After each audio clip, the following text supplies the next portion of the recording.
अब्दुल्ला साहब, ये अब कितना प्रेशर होगा इस वक्त हुकूमत पर? नई हुकूमत है, आज उन्होंने अपनी इंटेंशन तो जाहिर की है। तलाल चौधरी साहब ने ये जो मुतालबा किया है कि आर्टिकल 5 और 6 की कार्रवाई होनी चाहिए, तो ये हुकूमत तो दरअसल खुद ये कार्रवाई कर सकती है। ये मुतालबा इसको हम समझें या आगे की इनकी हिकमत अमली समझें? ज़रा इस पर भी रोशनी डालिएगा आप। बहुत शुक्रिया आपका। देखें, एक ही बात है कि साइफर बयानिए की तो वाट लगा दी इन्होंने और पूरी कौम को मामू इन्होंने बनाया, झूठ बोला और 2 साल कैद है। अगर डोनाल्ड लू जिस कमेटी के सामने, खारजा अमूर की ज़ैली कमेटी के सामने ईवान नुमाइंदगान की जो कॉल के ऊपर आया था, उसके सामने पेश हुए, अगर झूठ बोलते तो 2 साल कैद जो है वो वहां सजा है इसकी। इसलिए डोनाल्ड डू जो है वो तो बात कर रहे हैं। असद मजीद साहब जो हैं वो भी एक हमारे ज़ाहिर सफ़ीर हैं रहे और एक गवर्नमेंट ऑफिशियल की हैसियत के अंदर अगर वो झूठ बोले तो उनको भी सजा है।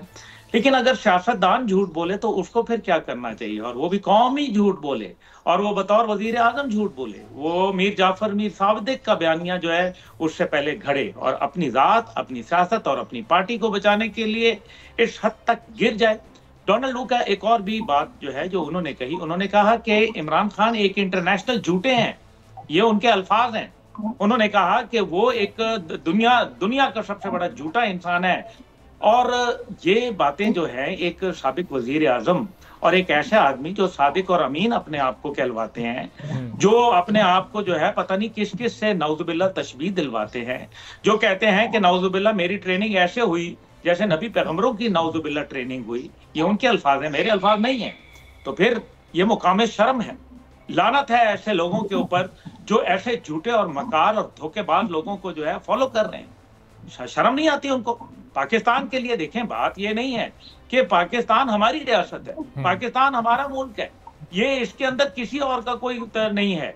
अगर इसके लिए कोई अच्छा करे 100 बिस्मिल्लाह, हम उसके लिए जो है अपनी जान कुर्बान करेंगे। जो अच्छे काम है उनको हम सराहेंगे, लेकिन जो बुरे काम है वो झूठ बोले जाएंगे तो ना आप सादिक रहेंगे ना अमीन रहेंगे। आपके तमाम जो इवल डिजाइन्स थे, आपके जो हीनियस एजेंडा था जिसके अंदर आप पाकिस्तान को डिस्टेबलाइज करना चाहते थे, डीमिलिटराइज करके डी न्यूक्लियराइजेशन की तरफ लेके जा रहे थे, आपने पाकिस्तान के लिए इतने कर्जे लिए, आपने IMF और वर्ल्ड बैंक की वो शराइत तस्लीम की जिसकी बुनियाद के ऊपर बेड़ा गर्क हो गया। अब डोनाल्ड लू ये कहते हैं कि पाकिस्तान के साथ हम अच्छे मरासिम चाहते हैं, पाकिस्तान के जो अंदरूनी सियासी अमूर हैं उसके हवाले से हम साफ और शफाफ इंतखाबात की जो है वो तहकीकात जो है वो चाहते हैं। सोशल मीडिया के ऊपर जो एक्स के ऊपर कदगन है उसके ऊपर हमें जो है हम बातचीत कर रहे हैं, बिल्कुल ये ठीक है।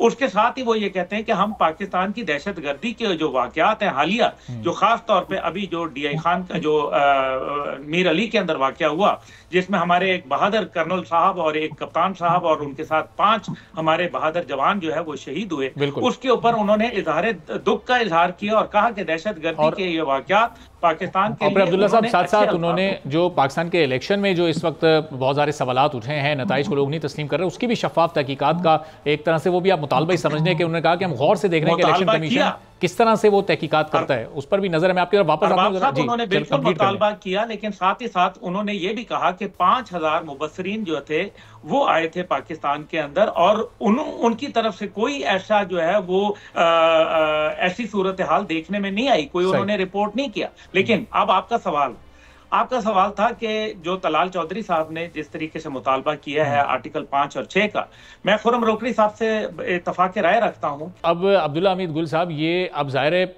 90-92 लोग जो आज़ाद हैसियत में पहले मौजूद थे, अब सुन्नी इत्तेहाद काउंसिल के मेंबरान के तौर पर असेंबली में मौजूद हैं, और अब इस वाक़े के बाद हुकूमत के लिए कितना बड़ा चैलेंज होगा इस पूरी सिचुएशन को हैंडल करना। जिस तरह आर्टिकल 5 और 6 की बात हो रही है, ये कार्रवाई अगर आगे बढ़ाई जाती है तो फिर हमें एहतजाज नज़र आएंगे, फिर हमें इसका एक काउंटर आर्गूमेंट नज़र आएगा। जो इस वक्त सियासी तलखी है, इसमें जो कशीदगी है, इसमें फिर और इजाफा भी हो सकता है आने वाले दिनों में।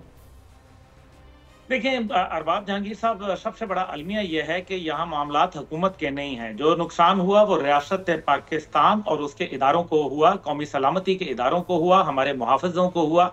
और हम ये देखते हैं कि सियासत के पॉइंट स्कोरिंग और होते हैं। अभी हालिया जो शहादतें हुई उसके ऊपर हमने देखा कि सियासी पॉइंट स्कोरिंग जो है वो हुई, हालांकि उस दिन सिर्फ और सिर्फ शहीदों का जिक्र करना चाहिए था। लेकिन बहरहाल असली मसला यहाँ ये है कि सियासत की आड़ में अगर आप रियासती इदारों को सामने रखते हुए आप अपनी सियासत चमका रहे हैं तो ये गलत है। आप अगर वाकई सजाएं देना चाहते हैं तो फिर मेरे ख्याल में अब बातें करने का टाइम नहीं रहा, क्योंकि अब जो है वो तशखीस हो गई मर्ज की, पता चल गया, बाकायदा लेबोरेटरी रिपोर्ट जो है वो भी आ गई डोनाल्ड लू की कि जनाब मेरा इससे कोई ताल्लुक नहीं था और ये सब झूठ था, मन गढ़ंत था।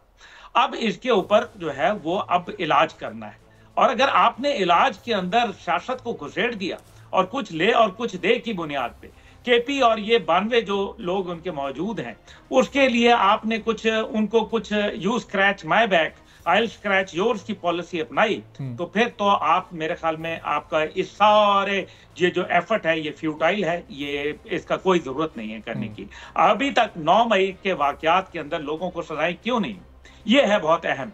डोनाल्ड लू की भी एक बात जो थी उसके अंदर उन्होंने ये कहा कि जो सिविलियंस का मिलिट्री ट्रायल हो रहा है उसके ऊपर उनको तशवीश है। क्यों तशवीश है भाई? जो आपके स्पीकर की असेंबली के अंदर जब कैपिटल हिल के ऊपर हमला होता है, स्पीकर की कुर्सी पे खड़े होकर तस्वीर बनाता है, उसको 13 साल की कैद जो है वो आप बामुशक्कत दे देते हैं। अमेरिका के अंदर 18 साल की कैद जो है वो अमेरिका में होती है लोगों को जो कैपिटल हिल में हमला करते हैं। तो पाकिस्तान के अंदर जो जीएचक्यू के ऊपर हमला करते हैं, जो आईएसआई के ऊपर हमला करते हैं, जो हमारे शोहदा की बेतौकीरी करते हैं, क्या उनको कोई इबरतनाक सजाएं नहीं होनी चाहिए? अगर ये कानून नहीं है, मैं अभी हमारे मुस्लिम लीग के यहाँ नुमाइंदे बैठे हैं, मैं उनसे दरख्वास्त करूंगा कि आप जो है वो कौम की उमंगों के मुताबिक जो है फैसले बनाएं, आप कवानीन बनाएं और इन लोगों को ऐसी नकेल डालें जो एक इबरतनाक इनके लिए जो है वो सामने आ जाए। लेकिन अब्दुल्ला साहब, ज़ाहिर कानून बनाने के लिए तो असेंबली में उतनी अक्सरियत की ज़रूरत होती है कि नंबर्स पूरे हों, बड़ी आसानी के साथ, वो इत्तेहादी हुकूमत ना हो, प्रेशर ना हो। मैं आपकी तरफ वापस आता हूँ ज़रा। एक आपकी इजाज़त से एक बात और कह दूँ। अभी आपने जो है वो सवाल किया था कि जी लोगों की इनकी अक्सरियत है और लोगों में इनका बयानिया मकबूल है। पहली बात यह है कि तब तक डोनाल्ड लू की बात आई नहीं थी, नंबर 1। नंबर 2 ये कि इन्होंने सोशल मीडिया के लिए बकायदा इसराइल से, भारत से, बरतानिया से, अमेरिका से इन्होंने टीमें हायर की थी और इसके शवाहिद और सबूत मौजूद हैं और उनको लोगों को प्रोपगेट किया। 1152 लोगों को जो है केपी हुकूमत ने बकायदा हायर किया, जिनके ऊपर 880 मिलियन पाकिस्तान के रुपए लग गए। ये वो तमाम हकायक हैं। इसकी वजह से लोगों के जहन प्रागंदा किए। लेकिन मेरा सवाल का जवाब आपका जो है वो ये है कि दुनिया में इस टाइम पे तकरीबन 2.25 अरब मुसलमान हैं। इसका मतलब है कि हमारा बयानिया झूठा है और जो 8 अरब लोग हैं, बाकी जो 6 अरब हैं वो सही हैं? नहीं, ये गलत बात है। इसका मतलब है कि हमेशा जो कम तादाद के लोग होते हैं, जो 313 होते हैं, वही 1000 के ऊपर जो है फतह पाते हैं। इसका हरगिज मतलब नहीं है कि लोगों ने अगर इनको 92 सीटें दी हैं तो वो दुरुस्त हैं, वो गलत हैं, वो अब हुकूमत के लिए चैलेंज कितना बड़ा।